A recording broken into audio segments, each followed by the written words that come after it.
গিয়ে মেয়ের ঘরের ভেতর ঢুকবে না প্রথম, মেয়ের ঘরের ভেতর ঢুকবে না প্রথম। সর্বপ্রথম করবে কি, মেয়ের শ্বশুর শাশুড়ির সঙ্গে দেখা করবে। এটা হলো মানুষের পরিচয়, এটা হলো মানুষের পরিচয়। এই মা বোনদের বলে যাচ্ছি, মা বোনেরা, মেয়ের বাড়িতে গিয়ে কোনোদিন সর্বপ্রথমে কোনোদিন গিয়ে মেয়ের ঘরের ভেতর ঢুকে ভুটভুট করবে না। সর্বপ্রথম করবে কি, মেয়ের শ্বশুর শাশুড়ির সঙ্গে দেখা করবে, যত খারাপ হোক। আসসালামু আলাইকুম বিয়াই, ভালো আছেন? সালাম কালাম করে বিয়ায়ের সঙ্গে কথা বলে তারপরে মেয়ের সঙ্গে গিয়ে গল্প করো, কিছু মনে হবে না। আর তুমি প্রথম চটকায় যদি মেয়ের ঘরে ঢুকে পড়ো, মেয়ের শ্বশুর শাশুড়ি বলবে ওই বাপ মা এসে কান ভাঙানি দিতে। বাস্তব কথা বললাম আজকে, অতি বাস্তব কথা বললাম। এজন্য আপনাদেরকে আমি অনুরোধ করে বলে যাচ্ছি, এই জিনিসগুলো একটু মাথায় রাখুন। আপনারা কথাগুলো হয়তো শুনতে আপনাদের খারাপ লাগছে। বাপ, আমি এসেছিলাম বড় আশা নিয়ে বসেছিলাম যে কোরআনের একটা সূরার আলোচনা করব, কিন্তু এমন একটা পরিবেশ দেখতে পাচ্ছি, এই সূরার আলোচনা করব কি, সে আগে পরিবেশ তৈরি করতে করতে আমার সময় চলে যাচ্ছে। শুনেন, মেয়েদের সম্পর্কে কেন কথাগুলো বলছি? আজ বর্তমান সময়ে মহিলাদের অবস্থা যা কল্পনার বাইরে, কল্পনার বাইরে।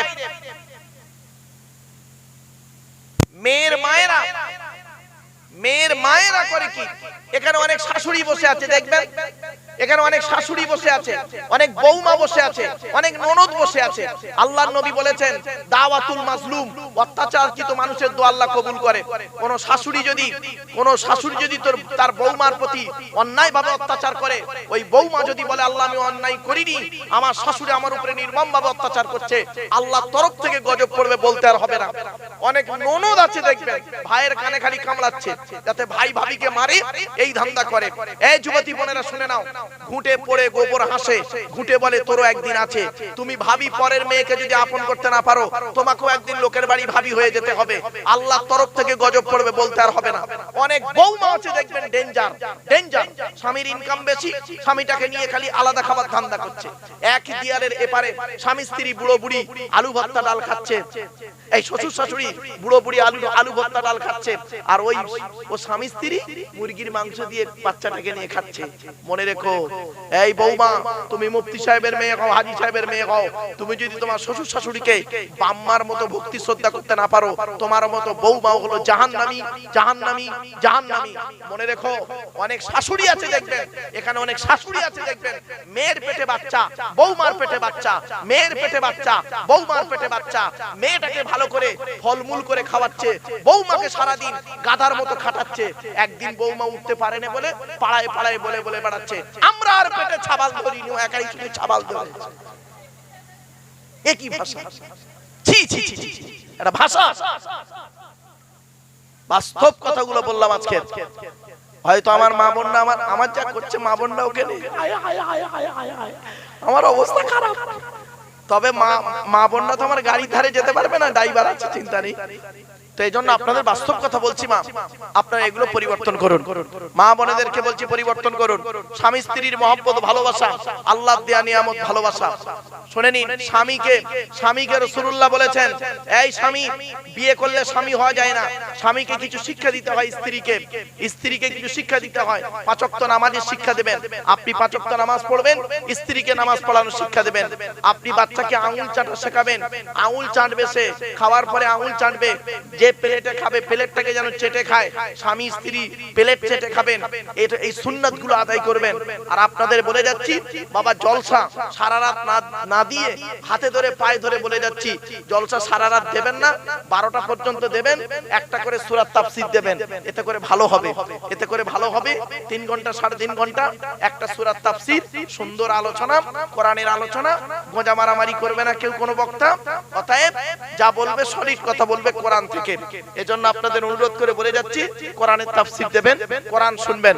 আর মা বোনদের বলে যাচ্ছি, আপনাদের কয়েক কটা জিনিস আছে ভুল, সেই ভুলগুলো বলে যাচ্ছি, পুরুষদের বলে যাচ্ছি।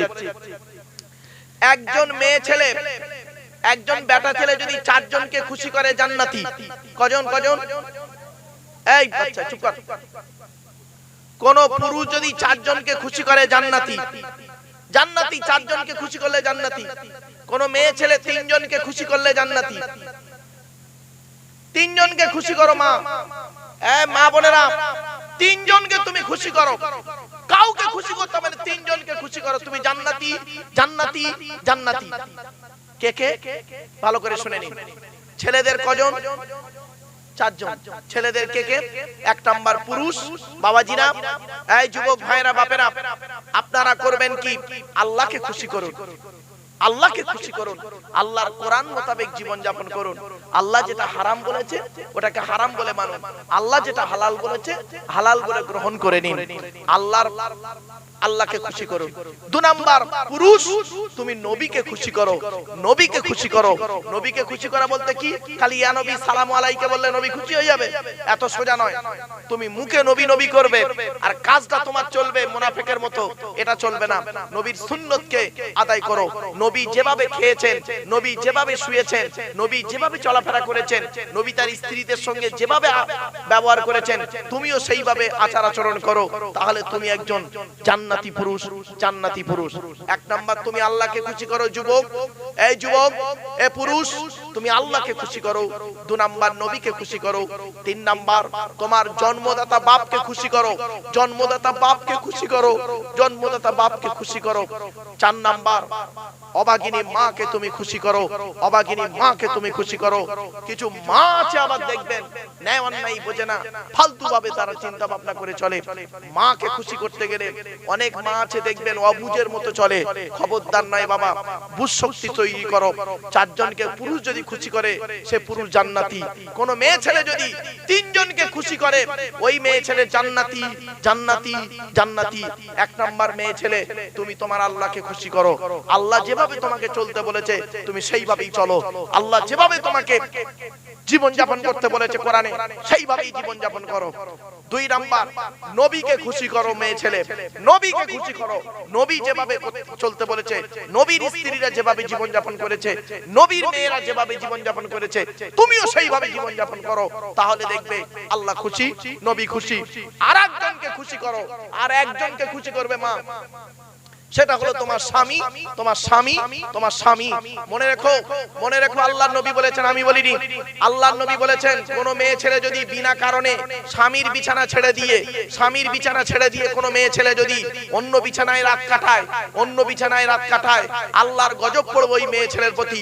ও মেয়ে ছেলে যত নামাজ পড়ুক, যত রোজা রাখুক, যত হজ করুক, যত তাহাজ্জুদ পড়ুক, যদি স্বামীর বিছানা ছেড়ে দিয়ে অন্য বিছানায় রাত কাটায়, আল্লাহর ফেরেশতারা সারা রাত ওই মেয়েটার জন্য অভিশাপ দেয়, অভিশাপ দেয়, অভিশাপ দেয়। এটা কাদের হয় জানেন? শুনে নিন, এটা কাদের হয় বেশি? বেশি কাদের হয়? কোন শ্রেণীর লোকেদের বেশি হয় খুলে বলে দিচ্ছি আজকে।